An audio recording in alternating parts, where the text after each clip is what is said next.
Of India ఆధ్వర్యంలో Aparna constructions వారి సహకారంతో ఈరోజు హైదరాబాద్లో ఏర్పాటు చేసినటువంటి ఈ ప్రాపర్టీ ఎక్స్పో ద్వారా we are sending a signals that this is the right time to buy an house or a flat in Hyderabad. దేశంలో ఉన్న అన్ని మెట్రో నగరాల కంటే హైదరాబాద్ అనేది ప్రజల నివాసానికి అన్ని రకాల ఆమోదయోగ్యంగా ఉన్నటువంటి ప్లేస్గా నేను భావిస్తూ ఉన్నాను.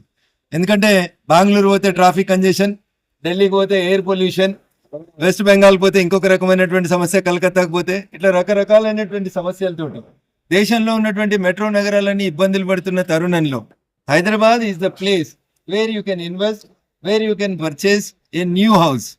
The infrastructure of Hyderabad is growing under the dynamic leadership of Narendra Modiji.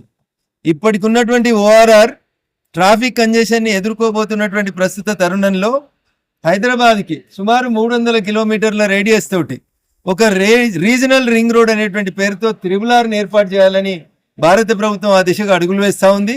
రాష్ట్ర ప్రభుత్వ సహకారంతో ల్యాండ్ ఎక్విజిషన్ కార్యక్రమం పూర్తయింది కాబట్టి త్వరలోనే రీజనల్ రింగ్ రోడ్ నార్దర్న్ సైడ్కి భూమి పూజ ప్రారంభోత్సవ కార్యక్రమానికి గౌరవనీయులు దేశ ప్రధాని నరేంద్ర మోడీ గారు కూడా రాబోతా ఉన్నారు.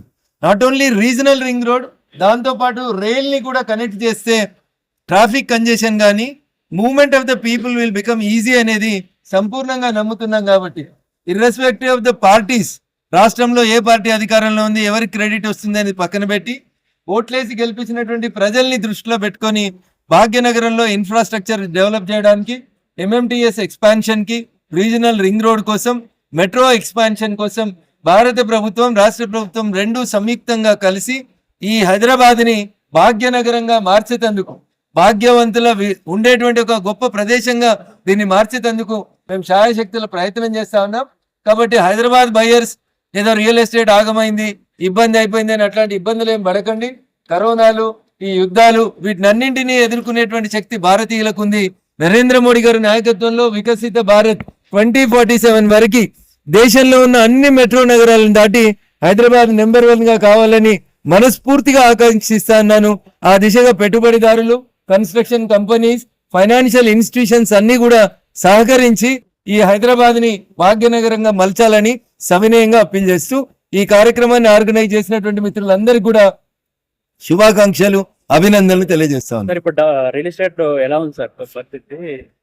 ప్రపంచవ్యాప్తంగా మీరు చూస్తున్నటువంటి అనేక కోణాలని హైదరాబాద్ రియల్ ఎస్టేట్ తో జోడీకరించి చూడాలి. అంతేగాని రియల్ ఎస్టేట్ తగ్గింది, పెరిగింది, తగ్గితే కొనే వాళ్ళకి లాభం కాబట్టి కొనాలని చెప్తా ఉన్నాం. ఇప్పుడు ఇఫ్ దెర్ ఈజ్ స్టాగ్నెన్సీ, ఒకవేళ రేట్లు తగ్గినాయి, మార్కెట్ పరిస్థితి బాగలేదు, ఉద్యోగాలు వస్తలేవు, ఏ ఇబ్బంది పెడుతుంది, ఏషియాలో జరుగుతున్న యుద్ధంతో నష్టం జరుగుతుంది అని అనుకున్నప్పుడు ఇన్వెస్టర్స్ కి this is the right time. Hyderabad ఎవరు ఆపలేరు. హైదరాబాద్ దేశంలో నెంబర్ 1 అవుతుంది. టెంపరీగా రోడ్ మీద పోతున్నప్పుడు స్పీడ్ బ్రేకర్స్ వస్తే వచ్చి ఉంటాయి, కానీ స్పీడ్ బ్రేకర్ దాటిన తర్వాత మళ్ళీ వెహికల్ ఎట్లా వేగాన్ని పుంజుకుంటుందో భాగ్యనగరం యొక్క real estate, Hyderabad real estate will flourish like anything. No party, no reason, nothing will stop that growth of Hyderabad. Small వర్షానికే ఫుల్ ట్రాఫిక్ అయిపోయింది. రీసెంట్లీ చూసినాం కదా, 3 hours 4 hours పడుతుంది ఒక ట్రాఫిక్. సో ఎప్పుడో నిజాం టైంలో కట్టినటువంటి డ్రైనేజ్ సిస్టమ్ లోపల పాలకులు కొంచెం కొంచెం డెవలప్మెంట్ చేస్తూ వచ్చారు. My request to the present government is under ground drainage system ఎంత ఉంది, ఎంత పెంచాలి. కొత్తగా వస్తున్నటువంటి కాలనీస్, గేటెడ్ కమ్యూనిటీస్ కడుతున్న సందర్భంగా కడుతున్న విల్లాస్ ఎన్ని, ఫ్లాట్స్ ఎన్ని, అక్కడ ఉన్న రోడ్ విడ్త్ ఎంత, రావాల్సినంత డ్రైనేజ్ పైప్ లైన్లు ఎన్ని అనేది కొంచెం సుదీర్ఘంగా ఆలోచించాలి. కొత్తగా చేసినటువంటి 3 మున్సిపల్ కమిషనర్స్ అందరు కూడా కమిషనరేట్ల పరిధి లోపల కొత్త పర్మిషన్స్ ఇచ్చేటప్పుడు ఇన్ఫ్రాస్ట్రక్చర్ కి ఇంపార్టెన్స్ ఇవ్వాలి, పొల్యూషన్ లేకుండా చూడాలి, ప్రతి ఇంటి మీద సోలార్ కంపల్సరీ సోలార్ ప్లేట్లు వచ్చేలా చూడాలి. ఇవన్నీ చేస్తేనే పొల్యూషన్ తగ్గుతుంది. హైదరాబాద్ మళ్ళీ చెప్తున్నాను భాగ్యనగరంగా మారుతుంది.